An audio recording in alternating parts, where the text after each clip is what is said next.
നല്ല നാടൻ രീതിയിലുള്ള ചിക്കൻ വരട്ടിയതിൻ്റെ റെസിപ്പി ആയിട്ടാണ് ഞങ്ങൾ ഇന്നിവിടെ വന്നിരിക്കുന്നത്. ഇതുപോലെ ചപ്പാത്തിയുടെ കൂടെയും പൊറോട്ടയുടെ കൂടെയും അപ്പത്തിൻ്റെ കൂടെ അതുപോലെ ചോറിൻ്റെ കൂടെയൊക്കെ കഴിക്കാൻ പറ്റുന്ന ഒരു രസികൻ റെസിപ്പിയാണിത്. അപ്പോൾ കേരള ഫുഡീസ് ക്ലബിൻ്റെ മറ്റൊരു കുക്കിംഗ് വീഡിയോയിലേക്ക് എല്ലാവർക്കും സ്വാഗതം. അപ്പോൾ ഇനി നമുക്ക് നേരെ വീഡിയോയിലേക്ക് കടക്കാം.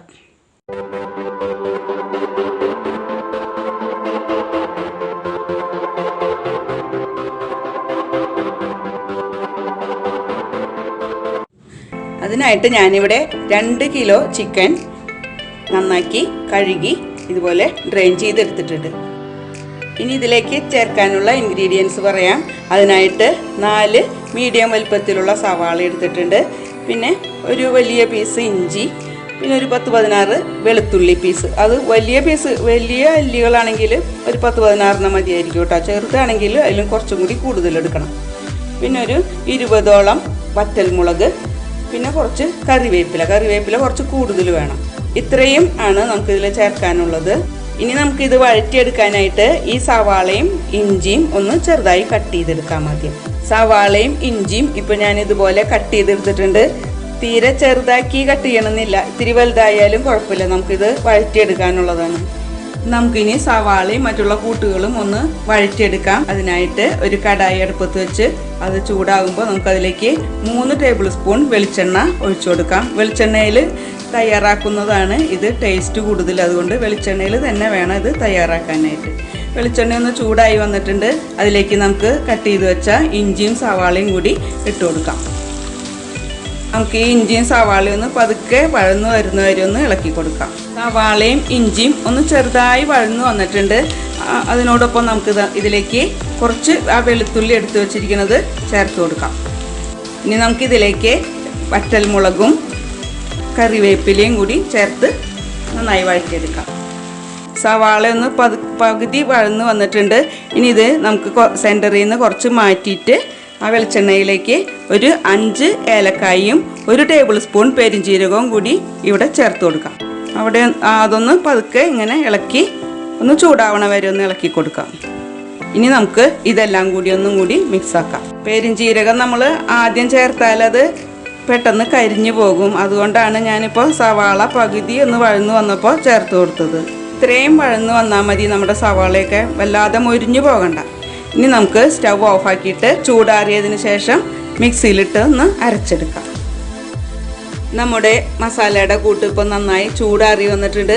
ഇനി നമുക്കിത് മിക്സിയുടെ ജാറിലേക്കിട്ട് ഒന്ന് അരച്ചെടുക്കാം. നമ്മളിപ്പോൾ വഴറ്റിയെടുത്ത മസാല ഇതുപോലെ മിക്സിയിൽ അരച്ചെടുത്തിട്ടുണ്ട്. 1/2 ഗ്ലാസ് വെള്ളവും കൂടിയും ചേർത്ത് വേണം ഇത് അരച്ചെടുക്കാനായിട്ട്. അപ്പോഴാണ് ഇത് നന്നായി അരഞ്ഞു കിട്ടുള്ളൂ. ഇനി നമുക്ക് സവാളയൊക്കെ വഴറ്റിയെടുത്ത ആ കടായി തന്നെ അടുപ്പത്ത് വെച്ച് അതിലേക്ക് 3 ടേബിൾ സ്പൂൺ കൂടി വെളിച്ചെണ്ണ ചേർത്ത് കൊടുക്കാം. എന്നിട്ട് അതിലേക്ക് ഒരു 6 ഗ്രാമ്പൂവും ഒരു 3-4 പീസ് കറുവപ്പട്ടയും കൂടി ഇതിലേക്ക് ഇട്ട് കൊടുക്കാം. അതിനുശേഷം നമുക്ക് അരച്ചെടുത്ത മസാലക്കൂട്ട് ഇതിലേക്ക് ഇട്ട് കൊടുക്കാം. മസാലക്കൂട്ട് ഇതിൽ ചേർത്ത് ഒന്ന് മൊരിഞ്ഞു വരുന്ന വരെ നമുക്കിതൊന്ന് ഇളക്കി കൊടുക്കണം. നമ്മുടെ മസാല ഇപ്പോൾ ഇതുപോലെ നന്നായി മൊരിഞ്ഞു വന്നിട്ടുണ്ട്. ഇതിൻ്റെ എണ്ണയൊക്കെ ഇങ്ങനെ തെളിഞ്ഞ് വന്നിട്ടുണ്ട്. ഇത്രയും പാകത്തിന് മൊരിച്ചെടുക്കണം നമുക്ക് മസാല. ഞാനിപ്പോൾ ഇതൊരു 10-15 മിനിറ്റോളം ആയിട്ടുണ്ട് ഇങ്ങനെ ഇളക്കി കൊടുത്തിട്ട്. ഈ പാകത്തിന് നമുക്ക് മൊരിച്ചെടുക്കണം. ഇനി ഇതിലേക്ക് നമുക്ക് 1/2 ടീസ്പൂൺ മഞ്ഞൾപ്പൊടി, 1/2 ടീസ്പൂൺ മല്ലിപ്പൊടി, 1/2 ടീസ്പൂൺ ഗരം മസാല, 1/2 ടീസ്പൂൺ കുരുമുളക് പൊടി നിങ്ങൾക്ക് ആവശ്യമാണെങ്കിൽ എരിവിൻ്റെ അനുസരിച്ചിട്ട് മാത്രം ചേർത്താൽ മതി. അധികം എരിവ് ആവശ്യമില്ലാത്തൊരു കുരുമുളക് പൊടി ചേർക്കേണ്ട ആവശ്യമില്ല. നമുക്ക് ആവശ്യത്തിന് ഉപ്പും ചേർത്ത് കൊടുക്കാം. ചിക്കനിലേക്ക് ആവശ്യമുള്ള ഉപ്പും കൂടിയും ഇപ്പോൾ ചേർത്ത് കൊടുക്കാം. ഇനി ഇതെല്ലാം കൂടി ഒന്ന് നന്നായി മിക്സ് ചെയ്യാം. ഇനി ഇതിലേക്ക് നമുക്ക് കഴുകി വൃത്തിയാക്കി വെച്ച ചിക്കൻ ആഡ് ചെയ്യാം. ഇതിൻ്റെ മസാലയും ചിക്കനിലേക്ക് നന്നായി യോജിക്കണ വിധത്തിലൊന്ന് ഇളക്കി കൊടുക്കാം. നമുക്ക് മസാലയും ചിക്കനും കൂടി ഒന്ന് നന്നായി യോജിപ്പിച്ചെടുത്തിട്ടുണ്ട്. വെള്ളം ചേർക്കാതെ വേണം നമ്മൾക്കിത് മിക്സാക്കി എടുക്കാനായിട്ട്. ഒട്ടും വെള്ളം ചേർക്കാൻ പാടില്ല. നന്നായി അത് മിക്സാക്കി എടുത്തിട്ടുണ്ട്. ഇനി നമുക്കിതിൻ്റെ മുകളിലേക്ക് കുറച്ച് കറിവേപ്പില വിതറി കൊടുക്കാം. എന്നിട്ട് അത് അടച്ചു വെച്ച് ഒരു 5 മിനിറ്റ് ആകുമ്പോൾ നമുക്കൊന്നും കൂടി തുറന്ന് അതൊന്ന് ഇളക്കിയിട്ട് കൊടുക്കാം. തീ നമുക്ക് മീഡിയം ഫ്ലെയിമിലേക്ക് ഇടാം. ഇപ്പോൾ 5 മിനിറ്റോളം ആയിട്ടുണ്ട്. നമുക്കിതൊന്ന് തുറന്ന് ഒന്ന് ഇളക്കിയിട്ട് കൊടുക്കാം. നമുക്കൊന്നും കൂടി ഒന്ന് മൂടിയിട്ട് വേവിക്കാം. ഇപ്പോൾ ഏകദേശം ഒരു 5 മിനിറ്റ് കൂടി ആയിട്ടുണ്ട്. നമുക്കിത് ഒന്നും കൂടി തുറന്ന് ഒന്ന് ഇളക്കിയിട്ട് കൊടുക്കാം. നമുക്കിത് വേവാനായിട്ട് ഒരു ഏകദേശം ഒരു 20 മിനിറ്റോളം വേണ്ടി വരും. അപ്പോൾ അതുകൊണ്ട് ഇടയ്ക്ക് ഇതൊന്ന് തുറന്ന് ഇളക്കിയിട്ട് കൊടുക്കുന്നത് നല്ലതാണ്. ഇനി നമുക്കിത് അടച്ചു വെച്ച് ഒന്നും കൂടിയും വേവിച്ചെടുക്കാം. ഇപ്പോൾ ഏകദേശം ഒരു 20-25 മിനിറ്റോളം ആയിട്ടുണ്ട്. നമ്മുടെ ചിക്കൻ ഇപ്പോൾ നന്നായി വെന്ത് വന്നിട്ടുണ്ട്.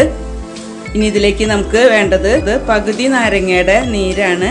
ഒരു ചെറിയ പുളിപ്പുണ്ടാവാൻ വേണ്ടിയാണ് ഇത് ചേർക്കുന്നത്. അതും കൂടി ഇതിലേക്ക് ചേർത്ത് കൊടുത്ത് നന്നായി ഒന്ന് മിക്സ് ആക്കാം. നാരങ്ങ നീരും കൂടി ഇതിനകത്ത് ചേർത്തതിന് ശേഷം നമുക്ക് സ്റ്റൗ ഓഫാക്കാം. അങ്ങനെ നമ്മുടെ നാടൻ സ്റ്റൈലിലുള്ള ചിക്കൻ വരട്ടിയത് ഇവിടെ റെഡിയായി വന്നിട്ടുണ്ട്. എല്ലാവരും ഇത് ഈസ്റ്ററിന് ട്രൈ ചെയ്ത് നോക്കണം. ട്രൈ ചെയ്ത് നോക്കിയിട്ട് അഭിപ്രായങ്ങൾ കമൻ്റായിട്ട് രേഖപ്പെടുത്തണം.